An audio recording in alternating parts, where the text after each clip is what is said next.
Welcome back to my channel.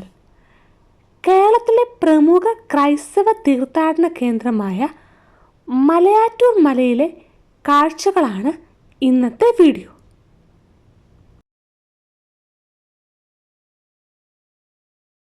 ക്രൈസ്തവ സഭാ ചരിത്രത്തിൽ വളരെയധികം പ്രാധാന്യമുള്ള ദേവാലയമാണ് മലയാറ്റൂർ പള്ളി.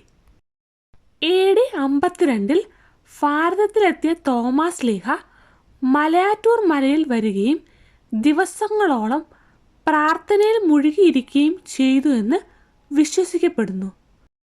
മലയാറ്റൂർ മലയിൽ ഇന്നുള്ള ഏറ്റവും കൂടുതൽ പഴക്കമുള്ള ചാപ്പൽ ഏകദേശം 500 വർഷം പഴക്കമുള്ളതാണ്. 50 നോമ്പ് കാലം തുടങ്ങി പുതുഞായർ വരെയാണ് വിശ്വാസികൾ കൂടുതലായും മല കയറാൻ എത്തുന്നത്.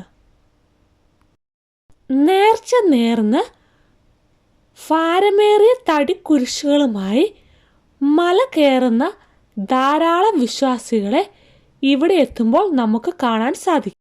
സ്ലീവാപാത പ്രാർത്ഥനയോടൊപ്പം തന്നെ പൊന്നിൻ കുരിശ് മുത്തപ്പ പൊന്മല കയറ്റം എന്ന പ്രാർത്ഥനാ നാമം ഉരുവിട്ടാണ് ഓരോ വിശ്വാസിയും മലയാറ്റൂർ മല കയറുന്നത്.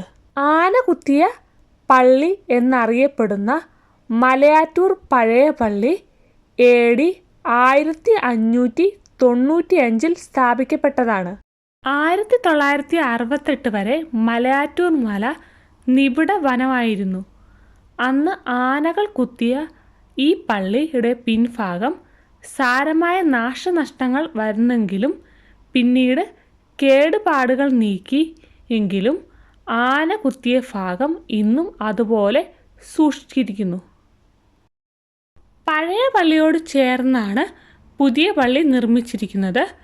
ഈ പള്ളിയിലാണ് ആരാധനകൾ നടത്തുന്നത്. പഴയ പള്ളി ഇപ്പോഴും ആന കുത്തി പള്ളി എന്ന പേരിലാണ് അറിയപ്പെടുന്നത്.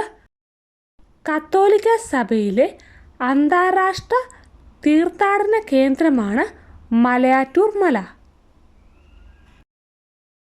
അതീവ ദുഃഖിതനായി ദിവസങ്ങളോളം പ്രാർത്ഥനയിൽ മുഴുകിയിരുന്ന തോമാസ് ലീഹ പാറയിൽ തൊട്ടപ്പോൾ പൊന്നിൻ കുരിശ് ഉയർന്നു വന്നു എന്നതാണ് ഐതിഹ്യം. ഇപ്പോൾ സ്ഥാപിച്ചിരിക്കുന്ന ഈ വലിയ പൊന്നിൻ കുരിശ് അതിൻ്റെ പ്രതീകാത്മകമായാണ് ഇവിടെ സ്ഥാപിച്ചിരിക്കുന്നത്. ഈ കാണുന്നതാണ് തോമാസ് ലീഹായുടെ കാൽപാദം പതിഞ്ഞ സ്ഥലം.